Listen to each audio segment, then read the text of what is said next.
मुख्यमंत्री ने हिमाचल को प्राकृतिक खेती में आदर्श राज्य बनाने के सपने को साकार करने के लिए कृषि विभाग और आत्मा परियोजना के माध्यम से प्रदेश भर के किसानों को जागरूक और प्रोत्साहित किया जा रहा है।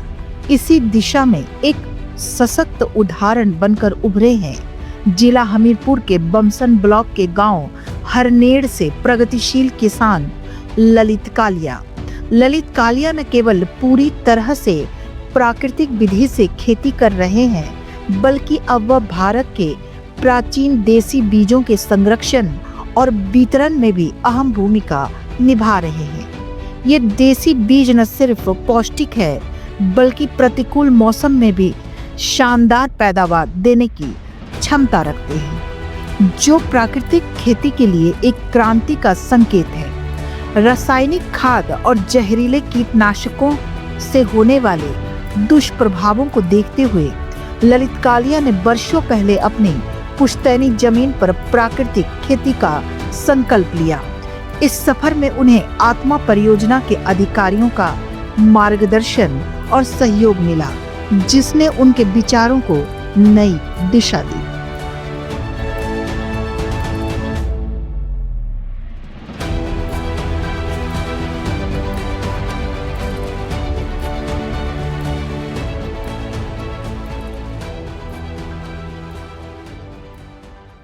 सभी किसान भाइयों को और बागवानों को मेरा नमस्कार। मैं ललित कालिया, गांव हरनेड़, विकासखंड बमसन, जिला हमीरपुर से।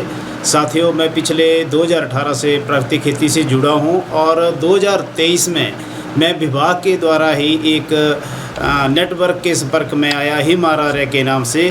उसमें आने से मेरे को जो मेरे पुराने देसी बीज थे उनका जो संरक्षण था उसके बारे में एक विचार आया। और मैं जैसे हमारे जो पौराणिक बीज थे हमारे पास बिल्कुल ही विलुप्त हो चुके थे हमारे यहाँ जिला हमीरपुर में। यहाँ पे जो मेरे जैसे गेहूँ हैं, अभी मेरे पास जो है वो 8 तरह की गेहूँ है। लेकिन मैं आपको बताना चाहूँगा कि ये गेहूँ जो है, जैसे मेरी सोना मोती गेहूँ है, ये मैंने एक किसान बिलासपुर से ली है। जो मेरा अपना बंसी गेहूँ है वो मैंने एक मेरे मित्र हैं नालागढ़ के किसान हैं उनसे ली है मैंने। जो मेरे कल्याण है एक, वो मैंने चंबा से ली है अपने किसान भाइयों से। इसके साथ साथ अभी मेरे पास जो है पिछले मैं 3 सालों से ये गेहूँ लगा रहा हूँ। अभी भी मैंने अपना एक जो गेहूँ थी, मैं गेहूँ का एक प्लॉट लगाया था, उसमें मैंने 8 तरह की देसी गेहूँ लगाई थी। उसमें मैंने विभाग की भी गेहूँ लगाई थी, जो विभाग ने मुझे प्रदान किया था सीड।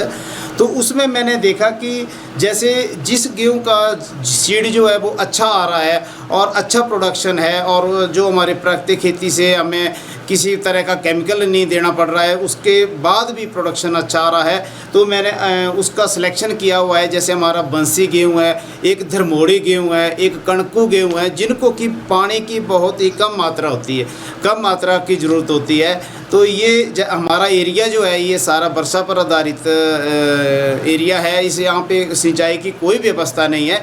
तो हमारे एरिया में अगर प्राकृतिक खेती से जुड़ना है सभी किसान भाइयों ने, तो ये जो हमारे देसी बीज है उनकी तरफ जाना पड़ेगा। तो मैं ये मेरा छोटा सा एक मैंने अपना देसी बीज बैंक बनाया हुआ है। अभी आप देख सकते हैं यहाँ पे मेरी 8 तरह की गेहूँ है, 2 तरह की मेरी मक्की है, 2 तरह के जौ है, नांगा जौ है, देसी जौ है। इसके साथ साथ मैं मिलेट्स के ऊपर भी थोड़ा सा काम कर रहा हूँ पिछले 4-5 सालों से। तो मेरे पास अभी देखिए जो मंडल है, जिसको हम कोदरा बोलते हैं, कोंगणी है, कोदो है, चीना है, बाजरा है, ये सारे मिलेट्स जो हैं मैं अपने खेतों में पैदा कर रहा हूँ और लोगों को भी इसके बारे में बता रहा हूँ और इसका सीड दे रहा हूँ। इसके साथ साथ मेरे सरसों में आप देख सकते हैं, सरसों में मेरी 3-4 वैरायटियाँ हैं। जैसे मेरी काली सरसों है, गोभी सरसों है, फिर मेरे तोरिए का बीज है, फिर मेरे पास एक जो है वो पीली सरसों है, जिसका तेल जो है वो बड़ा ही गुणकारी होता है। इसके साथ साथ मेरा तिल है, जो तेल वाली इसमें किस्म में आता है। इसके साथ साथ मेरे दालों के ऊपर भी मेरे देसी मांस में जो मैंने कि चंबा से एक किसान से लिया हुआ था, तो अभी मैंने उसका सीड तैयार किया हुआ है अपने खेतों में, पिछले साल मैंने लगाए थे। इसके इसके साथ साथ मैंने अपने कृषि विज्ञान केंद्र की तरफ से उन्होंने मेरे को सीड प्रोवाइड किया था, तो उसका बीज भी मैंने तैयार किया हुआ है। साथ साथ में मेरे पास अरहर है, देसी कुल्थ का है, चना का है, देसी लौंग है, देसी सोयाबीन है। और इसके साथ साथ मेरा कुछ सब्जियों के ऊपर भी मैं बताना चाहूँगा कि हमारे जो देसी सब्जियां, जैसे देसी कद्दू है, देसी घिया है, देसी रामतोरी है, देसी भिंडी है, देसी कचाड़ू है, तो ये सारे बीज जो है मेरे पास अपने मेरे सीड बैंक में हैं। और मैं सभी किसान भाइयों को, बागवानों को मैं ये बताना चाहूँगा कि आप जितना हो सके, अगर आपने प्राकृतिक खेती से जुड़ना है, अभी सरकार ने आपको देखिए हमारा जो समर्थन मूल्य है, अभी गेहूं का समर्थन मूल्य 60 रुपये कर दिया है। जो हमारी हल्दी है लोकल, उसका 90 रुपये कर दिया है। अभी पीछे मैंने मक्की जो 1.5 क्विंटल 4500 रुपये की बेची थी, अभी इन्हीं दिनों में मेरा 1 क्विंटल का गेहूं जो है, जो कि प्राकृतिक खेती से तैयार है, वो मैं सरकार को दे रहा हूं। तो मैं सभी किसान भाइयों को ये गुजारिश करता हूं कि आपको अगर प्राकृतिक खेती से जुड़ना है, अपने परिवार का स्वास्थ्य ठीक रखना है, अपना स्वास्थ्य ठीक रखना है, तो आपको देसी बीजों की तरफ जाना पड़ेगा। क्योंकि देसी बीज जो है हमारे, ये ना तो ज़्यादा इनको पानी की ज़रूरत होती है, अगर ज़्यादा बारिश हो जाती है तो भी ये कुछ ना कुछ अपना उत्पादन दे देते हैं, अगर कम बारिश होती है तो भी ये अपना उत्पादन दे देते हैं, तो जिससे हमारा स्वास्थ्य भी ठीक रहता है। तो इसलिए सबको मेरा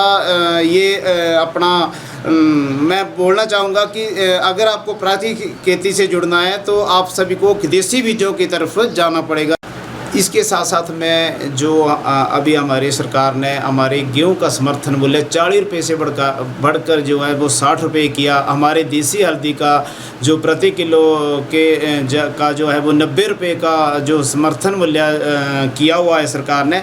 तो इसके लिए मैं अपने सभी किसान भाइयों की तरफ से सरकार का तहे दिल से धन्यवाद करता हूं कि सरकार ने एक बहुत ही अच्छा बड़ा कदम किसानों के हित में ये लिया है। इसके लिए मैं सरकार का बहुत बहुत धन्यवादी हूं। जय हिंद, जय भारत।